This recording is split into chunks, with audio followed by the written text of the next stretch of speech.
Jumpa lagi dengan Bung Yes di Rise Soccer TV. Kita tinggalkan euforia yang berlebihan karena tim kita sudah lolos ke babak ketiga kualifikasi Piala Dunia Zona Asia. Dan tinggal menunggu undian pada 27 Juni nanti. Kita ada di grup apa? Dalam formasi 18 tim yang terbagi dalam 3 grup, di mana masing-masing grup diisi oleh 6 tim.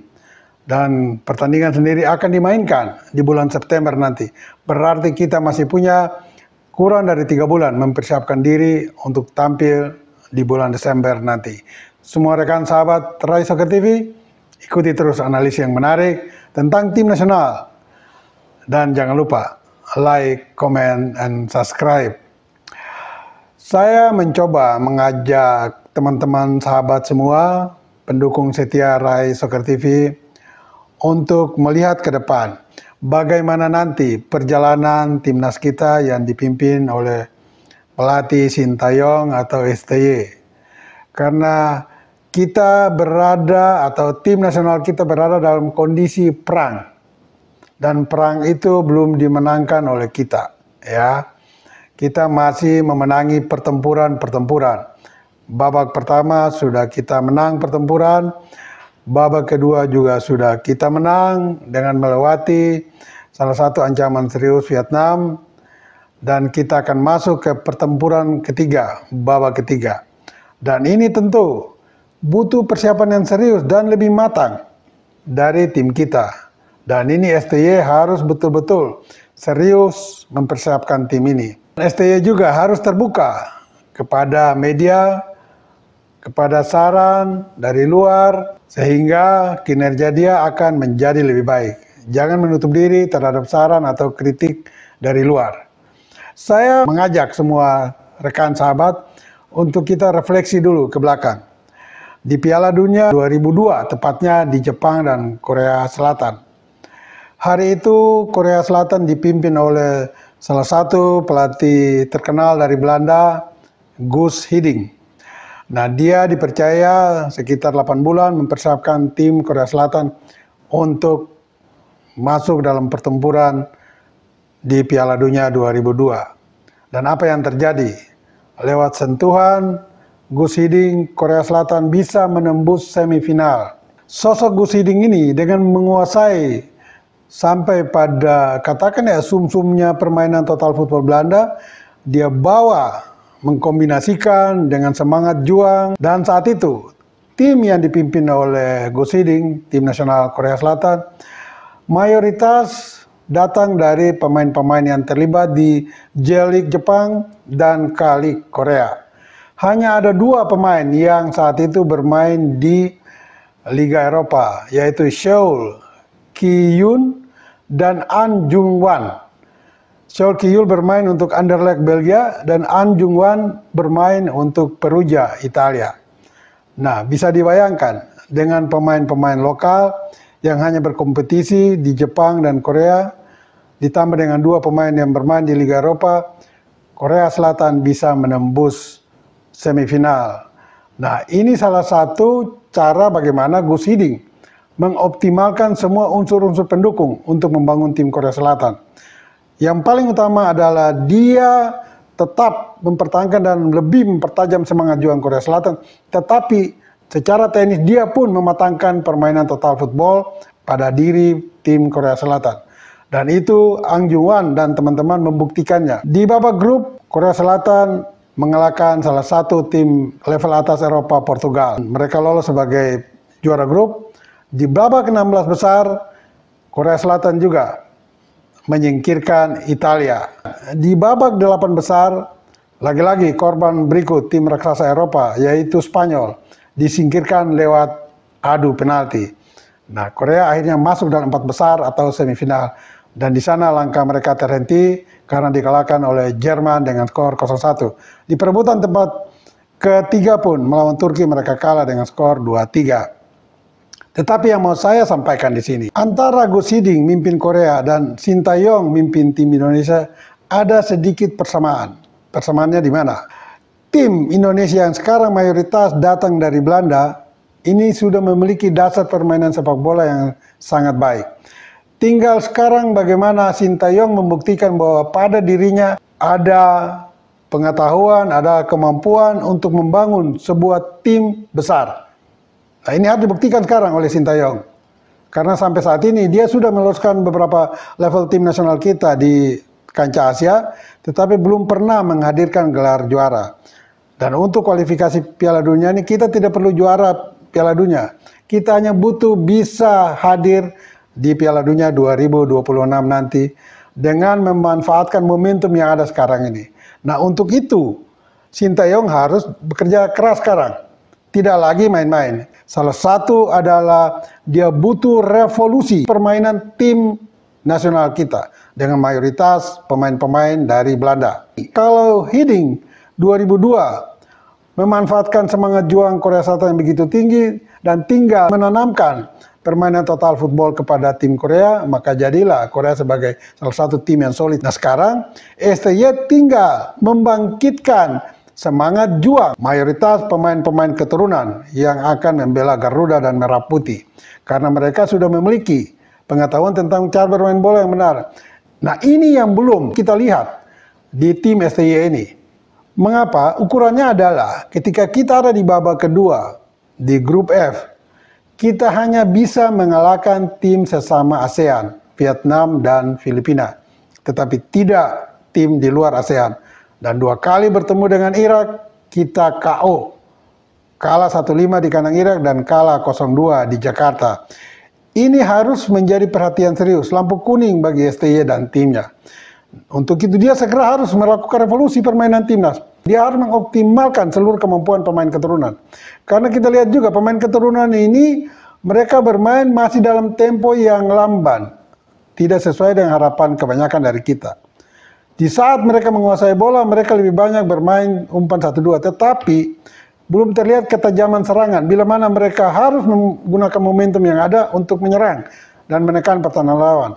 Dan sebaliknya, ketika melakukan serangan, terkadang mereka terlambat untuk mengcover pertahanan. Gerakan turun, mempertahankan pertahanan mulai dari lini tengah sampai ke belakang, ini juga belum terlihat secara baik. Berarti kerjasama tim ini belum matang. Nah, ini harus diperbaiki total oleh Sintayong. Sehingga kita tidak akan menjadi bulan-bulanan tim-tim level atas Asia nanti ketika kita bertarung di babak ketiga. Seluruh ofisial maupun pengurus PSSI juga harus memperhatikan hal ini. Nah, bagaimana dengan materi pemain yang kita punya? Saya kembali perlu mengangkat ini dan mengingatkan ya. Kalau memang PSSI dan Sintayong masih butuh pemain keturunan, maka prioritaskanlah kepada lini tengah dan depan. Karena lini tengah kita belum memiliki pemain-pemain jangkar atau dalam istilah sepak bola yang mungkin worker atau pekerja. Pemain ini memang fungsinya terkadang kelihatan tidak penting, tetapi dia memiliki fungsi yang sangat vital dalam permainan sebuah tim. Misalnya kita tahun 1985 ketika dibawa pelatih Sinyo Leandro dalam kualifikasi Piala Dunia juga, kita sudah tinggal 2 langkah lagi lolos. Tetapi dikalahkan Korea yang kemudian Korea mengalahkan Jepang dan mereka yang hadir di Meksiko untuk Piala Dunia 1986. Hari itu kita punya 2 pemain di lini tengah yang berfungsi sebagai worker. Ada pada diri Eli Idris dan Surkanayan Lubis. 2 pemain ini yang selalu menyeimbangkan permainan tim. Ketika menyerang, mereka berdua bebas untuk membantu serangan. Tetapi ketika bertahan, maka 2 pemain ini juga menjadi orang pertama yang menghadang serangan lawan. Nah, ini yang belum kelihatan di timnas kita. Siapa yang akan memainkan peranan ini?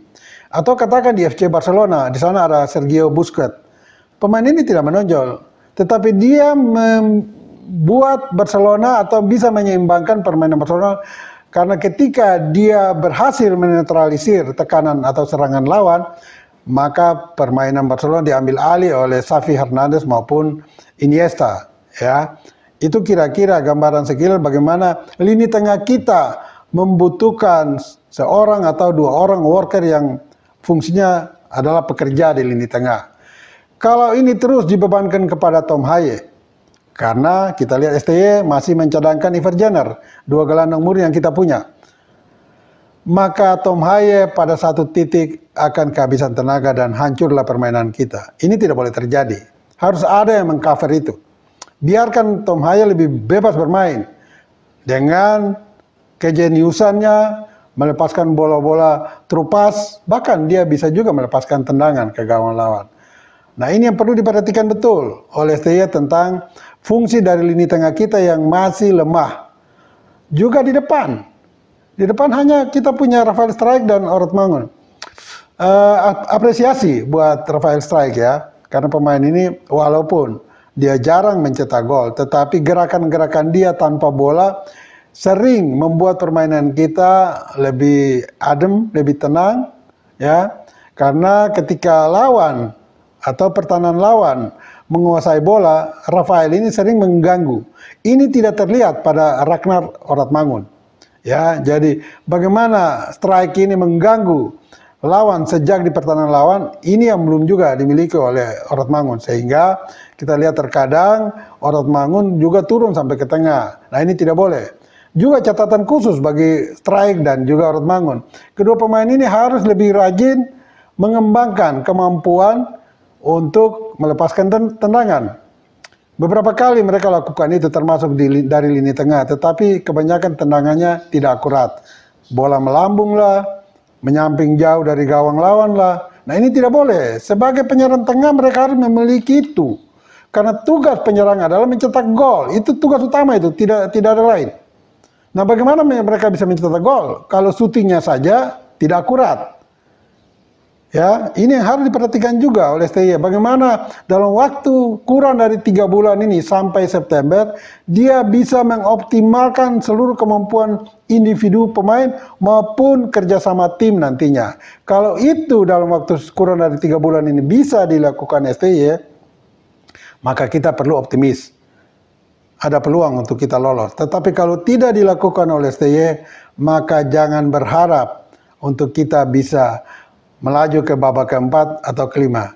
Tetapi kalau saya lebih memilih untuk kita itu menang di babak ketiga. Minimal menempati peringkat 2 grup sehingga dapat lolos langsung ke Piala Dunia. Tapi kalau tidak, ini akan menjadi pengalaman yang buruk dan bisa melemahkan konsentrasi dan kepercayaan diri dari pemain kita. Sama seperti ketika kita mendapat 3 kesempatan untuk lolos ke Olimpiade Paris, itu semua hilang. Nah, ini tidak boleh terjadi. STY harus optimalkan seluruh kemampuan yang ada untuk paling tidak merebut posisi ke-1 atau kedua di grup. Jangan lagi melihat lawan-lawan di level Asia sebagai momok yang perlu ditakutkan, karena kita memiliki materi untuk itu. Tinggal bagaimana kita mengoptimalkan kemampuan dari pemain-pemain kita, materi pemain kita yang memang sudah sekelas dengan pemain-pemain Asia lainnya. Nah, ini tugas yang tidak mudah bagi STY nantinya. Nah, juga ada salah satu poin yang perlu menjadi perhatian dari PSSI. Dengan adanya mayoritas pemain Belanda, ini tentu ya paling tidak mereka punya bahasa Inggris ya, menguasai bahasa Inggris, tapi juga mungkin tidak lancar. Nah, sekarang bagaimana dengan penerjemah di tim kita? Selama ini adalah penerjemah dari bahasa Korea ke bahasa Indonesia. Apakah di tim kita? Ini pertanyaan ini yang perlu, kalau memang sudah ada ya dilanjutkan, tapi kalau belum harus dipikirkan oleh ofisial tim nasional kita untuk menghadirkan juga sosok penerjemah yang menguasai Belanda dan Korea, sehingga dia bisa menyampaikan semua instruksi pesan dari pelatih secara tepat. Karena kalau melalui Korea ke Inggris, Inggris ke Belanda, Belanda ke Indonesia, ini repot nantinya. Komunikasi ini perlu sekali dan harus tepat sasaran penyampaiannya. Kalau sudah melalui 2-3 bahasa, pasti penyampaiannya sudah tidak pas. Jadi tim kita butuh seorang interpreter yang menguasai Korea Belanda, Belanda Korea, sehingga dia bisa menyampaikan seluruh pesan dari STY kepada pemain secara tepat. Ini perlu. Juga kita lihat nanti ketika di bulan September kita akan bertarung sampai dengan bulan Oktober 2025. Kalau kita lolos, selesai di babak grup 16 besar. Tetapi kalau kita gagal, semoga kita tidak ada di peringkat 5-6, tetapi ada di 3-4, sehingga kita bisa memasuki putaran keempat untuk memperebutkan 2 tiket lagi. Tapi kalau memang masih gagal lagi, semoga kita ada di peringkat 2 6 besar terakhir untuk bisa meraih tiket playoff melawan wakil Afrika di bulan Oktober atau November 2025. Ya, jadi itu kira-kira pesan dan kritik yang perlu disampaikan kepada STY. Silakan Anda mau terima atau tidak, inilah masukan dari kami. Karena kami juga butuh Indonesia lolos ke Piala Dunia. Dan itu momentumnya saat ini. Bagi semua rekan sahabat Rai Soccer TV, jangan lupa bola itu bulat. Giring terus!